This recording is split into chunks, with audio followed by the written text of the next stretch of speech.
Welcome everyone, let's learn some important definition of kinship. तो आज हमने जो भी परिभाषाएं मेंशन की वो किनशिप की हैं। किनशिप क्योंकि एक इम्पॉर्टेंट चैप्टर हो जाता है सोशियोलॉजी में, और यहाँ से एक दो डेफिनेशन तो आनी ही आनी है। तो हम इसको बहुत ही की वर्ड के साथ, बहुत ही इम्पॉर्टेंट और यूनिक ट्रिक के साथ समझने की कोशिश करेंगे। तो पहले हमने जो डेफिनेशन मेंशन की वो क्या कह रही है? वो कह रही है नातेदारी सामाजिक संबंधों का स्रोत होती है। यानी यहाँ पे सोर्स की बात करी गई है, तो संपूर्ण सामाजिक संबंधों का स्रोत है। अगर ये कह रही है कोई भी डेफिनेशन, तो वो आपका कीवर्ड हो जाएगा। और ये डेफिनेशन किसकी है? ये है मॉर्गन की।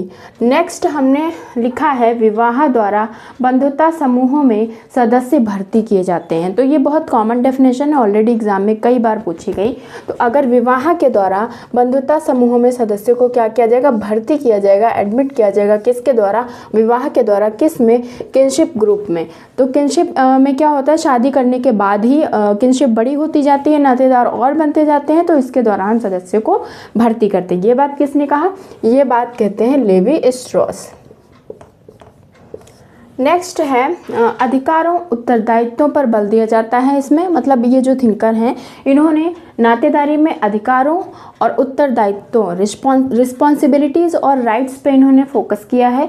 और इसमें बंधुता को एक सामाजिक संरचना के रूप में देखा है। जो किनशिप है उसको सोशल स्ट्रक्चर के रूप में देखते हैं। तो अगर आपको याद होगा सामाजिक संरचना की बात कौन करता है, तो आप बहुत ही आसानी से इसको फाइंड आउट कर लेंगे। तो सामाजिक संरचना की इन्होंने जो किनशिप में बात करी है वो हैं Radcliffe brown.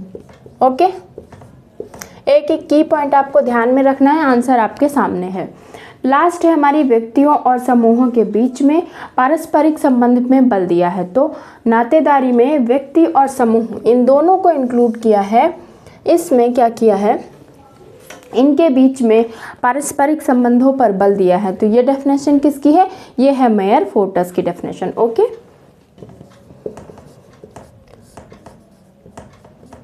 Mayor forts. Okay, तो ये इनकी डेफिनेशन है। तो ये चारों डेफिनेशन आपको लर्न करनी है। अगर स्रोत होगा तो मॉर्गन होगा, अगर भर्ती किए जाएंगे तो क्या होगा?